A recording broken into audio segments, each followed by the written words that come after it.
Salut à tous, soyez les bienvenus sur la chaîne qui déboîte. Je termine l'année 2020 pépère avec un petit objet pas tuant à tester, mais bon, vous vous en doutez, hein, c'est pas non plus un objet totalement lambda. On va tester aujourd'hui une power bank, donc quelque chose qui sert à recharger vos appareils ou à les alimenter en énergie, mais on va tester la plus puissante power bank que j'ai jamais testée sur cette chaîne. 62 400 mAh. Rien que ça devrait suffire à vous convaincre. Mais si je vous disais qu'en plus, elle prétend, cette batterie, avoir une prise de courant 230 volts avec sinusoïdale parfaite, ça devient encore plus intéressant. Et si vous ne savez pas ce que ça veut dire d'avoir une sinusoïdale parfaite, c'est parti pour le test. Vous allez en savoir plus. Voilà, donc aujourd'hui, nous testons la Adventure 230 de chez Novoo. 230 pour 230 Wh, ce qui signifie que si vous branchez quelque chose qui consomme 230 watts, vous aurez une autonomie d'1 heure. Mais vous ne pouvez pas brancher quelque chose de 230 watts sur cet appareil, puisque sa puissance maximale admissible sur la prise 220, c'est 200 watts, ce qui est déjà beaucoup plus, 50 watts de plus, mine de rien, que la précédente powerbank à prise de courant intégrée qu'on avait testée. Et en plus, la précédente batterie qu'on avait testée n'avait pas ce système de lissage sinusoïdal de la prise 220. On verra vraiment si ce circuit est présent et s'il tient ses promesses sur cette batterie. Je n'ai pas d'oscilloscope, mais j'ai quelque chose qui s'en rapproche suffisamment. Voilà, donc on nous explique les différentes mises en situation possibles ici à l'arrière. Donc le recharger avec l'adaptateur fourni, avec une prise allume-cigare de voiture, avec un panneau solaire qui lui n'est pas fourni, avec un chargeur Power Delivery via la prise qui se situe à l'avant, qui est bidirectionnelle, donc ça c'est vraiment très très cool. Et puis bien sûr, l'intérêt principal de cet appareil, c'est de recharger vos appareils ou de les alimenter en énergie. Donc là, il vous montre smartphone, tablette et laptop, mais vous pouvez brancher littéralement n'importe quoi pourvu que ça ne dépasse pas 200 watts de consommation. Voilà. Donc c'est vraiment super intéressant. On va procéder au déboîtage parce que vous allez voir que il n'y a pas énormément de choses dans la boîte. Par contre, comme c'est gros et lourd, c'est pas évident de sortir tout. Hop. On retrouve ces petits symboles là qu'on avait déjà chez Novoo, qui sont vraiment super sympas. Le packaging est vraiment très joli. Novoo, c'est bien simple, hein, c'est eux qui m'ont envoyé la meilleure powerbank que j'ai jamais testée jusqu'à présent. Donc je mets beaucoup d'espoir dans leur gros générateur. Hein. On a un premier petit carton qui contient les différents accessoires, j'imagine. On va regarder tout de suite ce qu'il y a là-dedans. Allons-y. Donc j'imagine, voilà, l'adaptateur secteur pour recharger la batterie sur le secteur quand elle est vide. Donc celui-ci balance, combien il balance celui-là 18 volts pardon, à 2 ampères, ça fait 36 watts. Pas mal, ça devrait permettre de recharger raisonnablement vite. Un câble USB type C aux deux extrémités pour pouvoir bénéficier du Power Delivery que propose cette batterie. Ça, c'est vraiment très cool de l'avoir fourni. En plus, il est logoté de Novoo, il est vraiment super joli, super quali. Voilà. Et le manuel d'utilisation qui est sur un papier qui est déjà jauni. Voilà, comme ça, même dans 30 ans, il n'aura pas pris l'aspect jauni puisqu'il l'était déjà au départ. C'est vraiment très ingénieux. C'est pas mal, c'est en plusieurs langues. Je pense qu'il y a le français, mais j'en suis pas sûr. Oui, c'est bon, il y a du français. Voilà, il y a plein de petits schémas, c'est bien expliqué, c'est simple, hein, de toute façon, c'est une powerbank. Je pense que vous avez le niveau intellectuel suffisant pour vous en servir, même sans le manuel, sachant que la seule petite nuance, c'est comment l'allumer. Il faut faire un appui long, enfin, vraiment rien de bien sorcier, vous allez vous en sortir. Hein. Voilà, et la dernière chose maintenant qu'il reste dans l'emballage, c'est la powerbank en elle-même. Hop là, voilà. Alors c'est pas vrai d'ailleurs, hein, j'ai menti, il y a aussi un délicieux sachet de silicagel. Miam miam, ne mangez pas. Et donc, gentiment encastré dans 2 blocs de mousse, plus un petit feuillet pour protéger, j'imagine, la partie supérieure des rayures, on a cette magnifique batterie. Elle est vraiment massive. Hein. Je vous mettrai la plus grosse qu'on avait testée jusqu'à présent à côté, mais elle la nanifie littéralement. Celle-ci est vraiment très balèze. Il y a une poignée pour la soulever, c'est pas mal, parce que comme elle est lourde, ce sera appréciable. Tout le châssis ici est en aluminium brossé du plus bel effet. On a des grosses aérations sur le côté ici. Et en fait, ce sont des sorties d'air, puisque l'entrée d'air se fait à l'arrière, par deux énormes ventilateurs qui permettront notamment au circuit de, je ne sais plus comment on dit, de Reos, pour avoir 220 volts, de ne pas surchauffer. C'est par ici qu'on branchera l'adaptateur secteur pour recharger la batterie. Tout le reste se passe à l'avant. On a un écran qui indiquera le niveau de charge restante de la batterie et le mode dans lequel vous vous trouvez. La prise allume-cigare, 3 prises pour recharger vos appareils, plus une prise USB type C, et donc la fameuse prise de courant 220 volts, qui a les prises de terre sur des ressorts à la finlandaise ici. C'est compatible avec nos prises européennes, donc on aura la terre, on n'a pas la broche, ce qui n'est pas idiot parce que ça permet de brancher une plus large variété de prises. C'est bien qu'ils aient pensé à mettre ça. Il y a un petit protecteur sur l'écran LCD, et quand j'appuie sur un bouton pour allumer par exemple la prise 220 volts, je vois mon système m'indiquer la batterie restante. Et si je fais un appui suffisamment long, voilà, je vois qu'ici, j'ai le courant alternatif avec ce fameux logo Pure Sinus Wave qui s'illumine et qui me dit que je peux brancher mes appareils en 220 volts. Voilà, et là, je peux uniquement les brancher en 12 et en 5 volts sur les prises qui se trouvent à gauche. Vraiment, utilisation ultra simple, extrêmement bien foutue. Maintenant, évidemment, on va mettre cette batterie à l'épreuve. On va essayer de brancher des trucs sur les différentes prises. C'est parti. Alors malheureusement, je n'ai rien à brancher en allume-cigare. Enfin si, j'ai ma dashcam, mais elle est complètement encastrée dans ma bagnole avec tous les câbles qui passent dans les garnitures et tout. J'ai complètement la flemme d'aller la défaire. Ça va me prendre 1 heure pour aller la remettre ensuite. Bon, on va partir du principe que la prise allume-cigare fonctionne. De toute façon, c'est une prise allume-cigare, ça balance du 12 volts, c'est pas bien compliqué. On va tester la prise type C et voir si elle recharge mon téléphone. Alors là, le système est éteint. Je ne pense pas qu'il va se passer quoi que ce soit si je branche alors que le système est éteint. Ah bah si, génial, ça c'est vraiment super. La batterie a détecté la présence d'un appareil sur la prise USB type C et mon téléphone charge. J'ai bien le voyant rouge ici. Ça c'est très cool. Et donc du coup, si je débranche, est-ce que ça va s'éteindre ? Je pense que ça va mettre un petit instant. Oui, ça s'est éteint également. Ah, c'est vraiment super. Donc, j'ai même pas besoin de gérer les boutons finalement. La batterie est suffisamment intelligente pour allumer le truc tout seul. Formidable. Tac. Voilà. Et c'est bel et bien une charge rapide. Regardez, c'est marqué là, chargement rapide. Entièrement chargé dans 45 minutes. Donc, on a bien du power delivery sur la prise USB type C, c'est-à-dire grosso modo du 12 volts. Ce qui me fait dire que le 12 volts de la prise allume-cigare fonctionne aussi. Donc, même si je ne l'ai pas testé, je peux partir du principe qu'elle va marcher. A priori, il n'y a pas de raison que j'ai du 12 volts ici et pas là.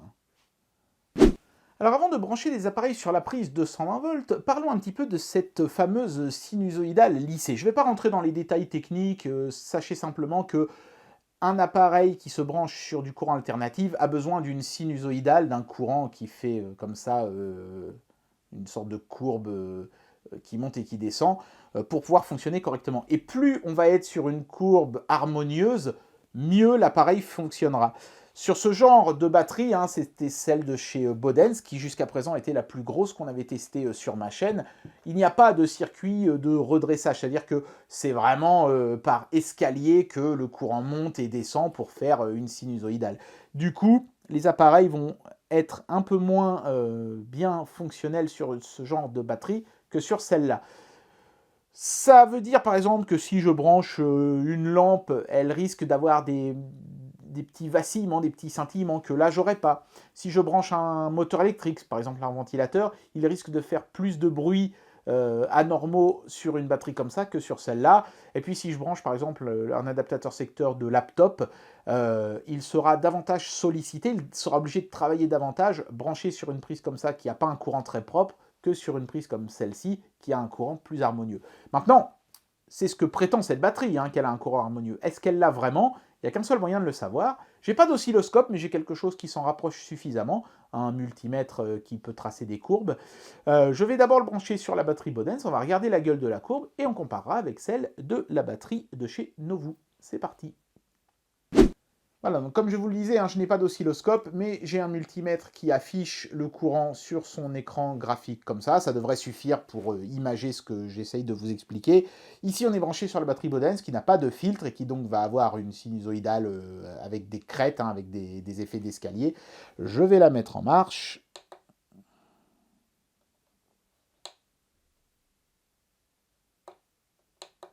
Voilà, en courant alternatif. ça bip sur mon multimètre. Hop, voilà. Et voilà. Donc ici, on voit très clairement la courbe qui est très très moche. Enfin, on voit très clairement, on la voit floue. Voilà, c'est mieux. On voit très clairement la courbe qui est, vous voyez, avec des effets d'escalier. C'est pas joli du tout, hein. Même si je zoome, ce sera encore pire. Attendez, là, je suis déjà dézoomé au maximum. Voilà, on voit très clairement comment fonctionne le système, hein, par escalier, c'est-à-dire qu'on est neutre, puis on est positif, neutre, négatif, comme ça, de manière assez abrupte, sans le moindre lissage. Donc maintenant, la question c'est, est-ce que si je fais le même branchement, mais sur cette batterie-ci, je vais avoir une courbe plus jolie ou pas? Voilà, donc je viens de faire exactement le même branchement, exactement de la même manière, mais sur la batterie de chez Novoo. On va mettre en marche le système Pulse Wave. Voilà, je vais dézoomer pour avoir la même vue que tout à l'heure. Et hop là, regardez, cette fois-ci, on voit bien que j'ai une belle courbe qui fonctionne bien. Voilà, et je peux zoomer et on verra que c'est toujours aussi net. Voilà. Alors, attention, hein, la courbe n'est pas parfaite, hein. Si on regarde très attentivement, notamment dans les phases montantes et descendantes, il y a des petites imperfections. On n'est quand même pas sur du vrai courant sinusoïdal. Après, je ne pense pas que le courant dans une prise soit parfait non plus, hein, à vrai dire. Mais il n'y a pas à dire, on est nettement plus proche d'une vraie sinusoïdale ici que là. Donc, quand Novoo me dit il y a un circuit qui permet d'avoir une belle sinusoïdale dans cette batterie, le fait est que je ne peux que le constater, c'est vrai. Donc maintenant, est-ce que ça donne vraiment quelque chose? On va brancher un appareil pour voir. Comme je vous le disais, ce sont les moteurs électriques qui vont le plus se plaindre, entre guillemets, de ne pas avoir une bonne sinusoïdale. Donc j'ai pris mon ventilateur de chez Leader Pro, parce qu'il fonctionne avec un moteur à courant alternatif, et je vais le brancher d'abord sur la batterie de chez Bodens. Je vous demande de tendre l'oreille au bruit que va faire le ventilateur. Là, la prise est sous tension, on y va, je branche. Je vais approcher le micro. Je ne sais pas si vous allez l'entendre, mais il y a une sorte de ronronnement déjà, qu'on ne devrait pas avoir. Et maintenant, je vais mettre le ventilo en marche. Là, vous allez l'entendre, c'est sûr.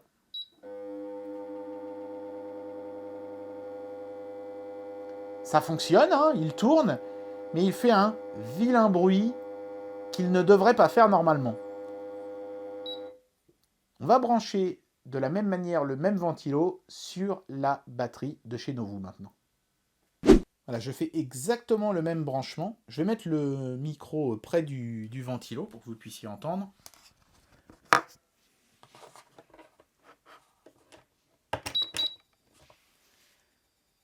Le ventilo fait un bip, mais il n'y a pas de vilain ronronnement.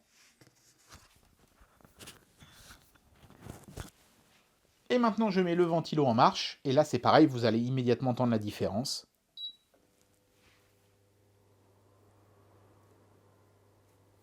Je n'ai plus de vilain bruit suspect. Seulement le ronronnement classique et habituel du moteur électrique. Donc il y a bien un réel intérêt à avoir une sinusoïdale propre sur ce genre de powerbank. Et bien voilà, j'en arrive à la conclusion de cette vidéo et je vais vous donner mon avis sur ce produit. Ce sera difficile de trouver une powerbank qui fera mieux que celle-ci en termes de fonctionnalité et surtout en termes de capacité et de puissance. Et en plus de ça, on a une vraie prise de courant avec une vraie sinusoïdale en sortie, donc réellement exploitable par 100% des appareils électriques que vous pourriez avoir envie de brancher dessus, pourvu qu'ils fassent moins de 200 watts de puissance. Donc un produit qui permettra de faire énormément de choses. Ceci étant dit, le plus gros frein à l'achat de ce produit, ce sera évidemment son prix. Et c'est pas grave, j'ai envie de dire qu'un prix soit élevé si on a l'objet ultime qui fait tout. Et c'est malheureusement pas tout à fait le cas de ce produit. Soyons bien clairs, pour ce pourquoi il a été conçu, c'est-à-dire recharger vos appareils et alimenter d'autres appareils en 230 volts, il fera un superbe travail. Pas de problème avec ça. Par contre, il y a des trucs qui manquent. Par exemple, ça aurait été sympa d'avoir un système, vous savez, pour faire démarrer votre voiture l'hiver, quand vous êtes à plat de batterie ou des choses comme ça. Là, c'est pas le cas. Il aurait été sympathique que, comme sur le modèle US, on ait des capuchons qui protègent ces prises, des capuchons en caoutchouc qui viennent se rabattre dessus. Ils en ont mis sur le modèle US, mais pas sur les autres modèles, c'est-à-dire le modèle Europe comme ici, le modèle UK, le modèle Jap, non pas de capuchon, mais le modèle US, lui, en a. Pourquoi ce favoritisme? Je ne sais pas, mais c'est un petit peu regrettable. Bon, ce sont des petits détails, hein, et après tout, vous n'allez pas acheter ce truc-là pour en faire un démarreur de voiture, mais disons simplement que la fonction aurait été appréciable.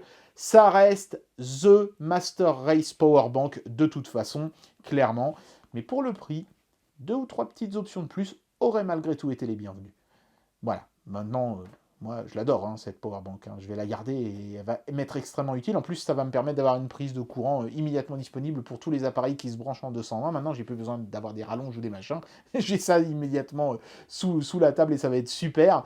Mais voilà, pour ceux qui voulaient le truc ultime, il manque 2-3 petits trucs. À ce prix-là, c'est un petit peu dommage. Et bien voilà, c'était le test de cette powerbank de chez Novoo. Quoi? Ah, ça, c'est mon cadeau de Noël, il est beau, hein, c'est un masque de Majora's en résine qui a les yeux qui s'allument quand il détecte un mouvement. C'est classe. Ça sert à rien, hein, et ça coûte 80 balles, mais j'ai pas pu résister. Voilà. En tout cas, j'espère que cette vidéo vous aura plu, et moi je vous dis à très bientôt pour un prochain test. Allez, tchuss!